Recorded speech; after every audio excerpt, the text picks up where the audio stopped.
few days ago, my friend's wife, Alfie, took me out to show me a few hidden pets where wild thyme, chamomile, and sage grow.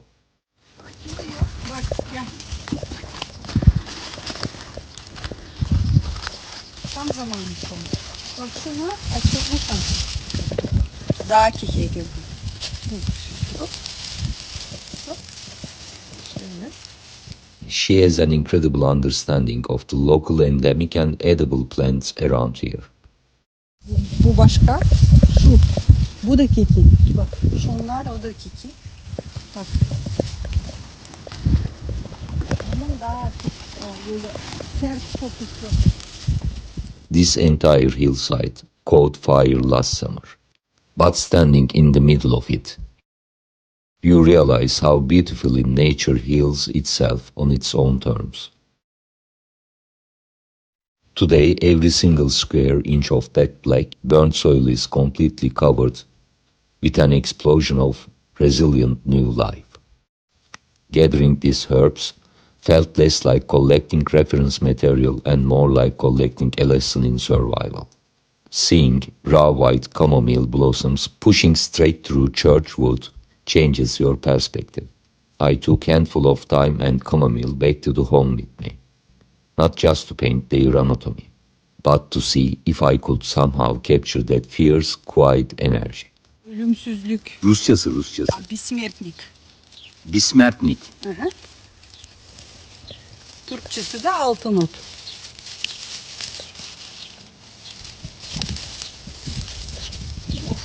Müthiş kokuyor, bal kokuyor, bal. Back at the house, I laid the harvest on my wooden table and brought out some old, reliable gear.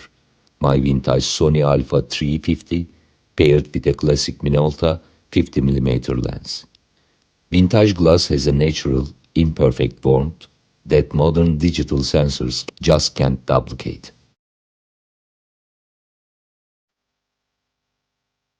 I put the photos into Lightroom for color grading and then reframed the compositions inside Photoshop.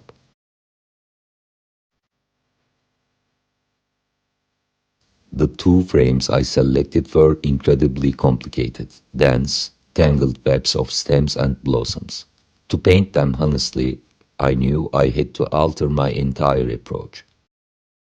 Instead of loading fluid oils, I step into Rebelle and choose a dry medium, the Pastel dry brush, and the Pastel flat soft brush. Before adding a single green, I covered the entire surface in an intense, vibrating undertone of pure magenta.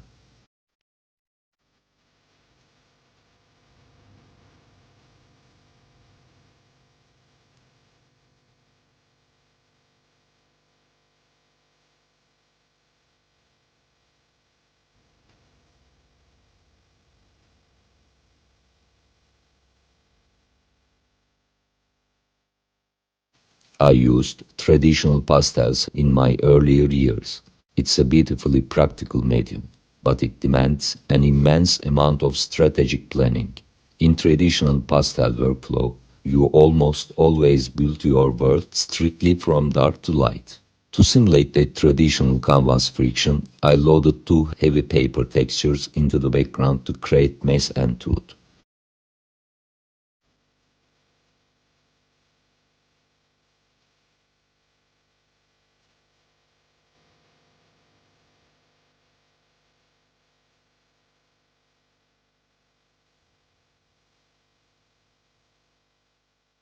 The raw foundation is down, the single brush discipline is locked, and the no undo clock is officially running. In part V, we turn off drawing lines, enter the negative space, and being to sculpt these wild herbs out of the dark.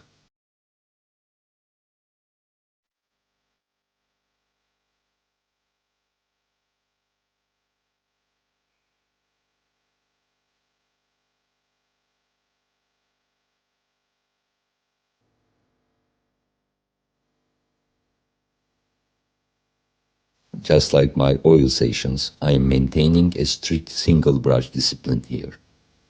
No shortcut scaling, no endless brush swap, just changing pressure and tilt to get everything I need out of one tool. Time to time, I switch it with flat soft brush. At the same time, the no undo rule is fully engaged. Every mark is permanent commitment to timeline of the canvas. When you transition from a rough conceptual layout to building out actual organic forms, it's incredibly easy to lose your way in the details. That is why you see me repeatedly toggling my line drawing layer on and off. It acts as a continuous structural checkmark. I use the lines to verify the anatomy of the scale of the stems, but I turn them completely off when the brush meets the canvas. You don't want to get trapped simply coloring inside the lines. You want your hand to remain free to capture the actual posture and weight of the plant. This is exactly where the intense magenta base layer from part A to do heavy lifting, because I am utilizing a heavily textured pastel dry brush. The pigment doesn't smoothly coat the surface. It breaks across the tooth of the paper texture. As I scumble these cool, dusty sage greens and muted olives on top, microscopic shards of that fiery magenta underpainting breathe right through the gaps. This creates an instant optical vibration. The greens look alive, sun-bleached, and shifting, perfectly mimicking how wild herbs under a wide, open sky.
We are building up dense color weights, preparing the surface for the real work ahead.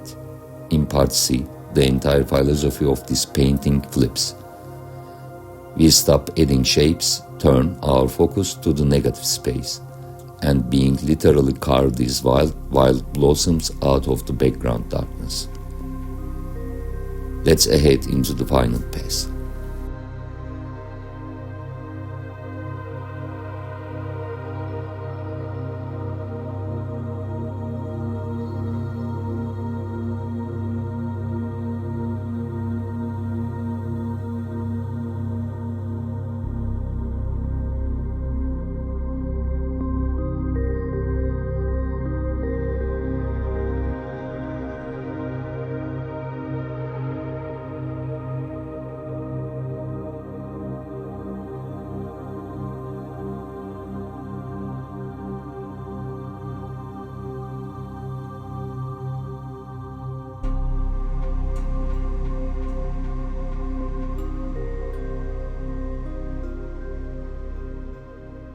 as we enter the final pass, the entire nature of this process changes. If you look closely at how canvas is evolving, my approach here is actually much more like sculpting than painting. Instead of additively pasting white petals on top of greens, I am doing the exact opposite. I am painting the dark negative spaces around the chamomile. By carving away the background voids, the wild herbs are naturally pushed from into the light.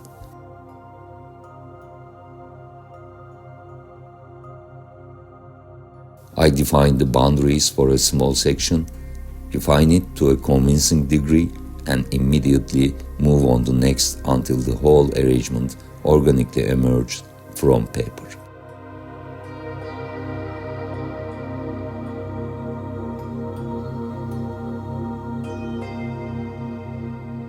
This subtractive method is only way to manage subject of this chaotic.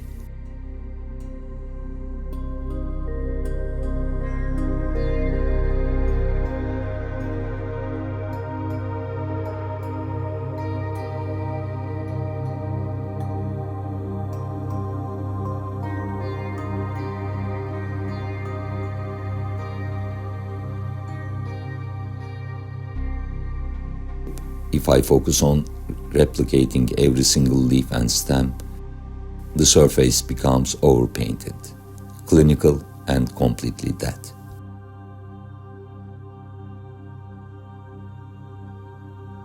I intentionally keep my hand loose most of the time. My goal isn't to create an exact copy of my photograph reference, but to establish a complex, living texture and leave the remaining details for the viewer's own eye to assemble.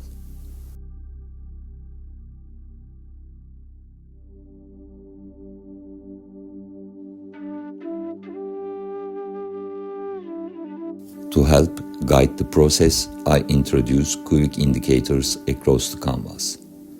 Points of highly exaggerated values and unexpected colors that give the piece its unique modern identity.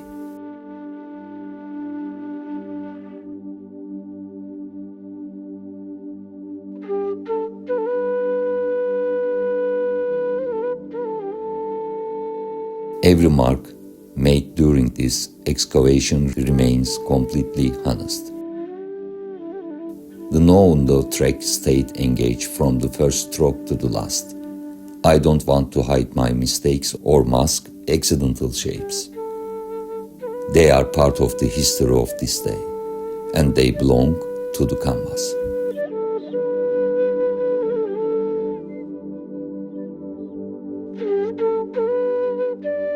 An artist can paint a refined single piece day after day for their entire life, but the ultimate discipline is knowing exactly when to walk away.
The balance between light and dark is struck.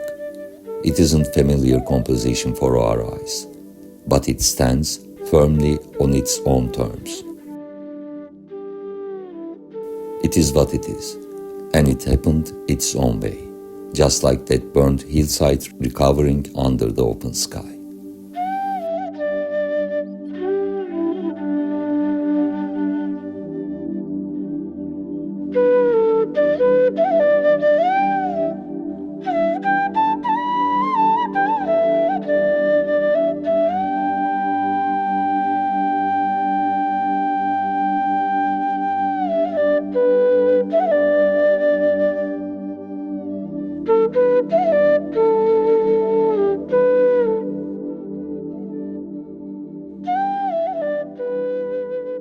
Thanks for joining me on this forage.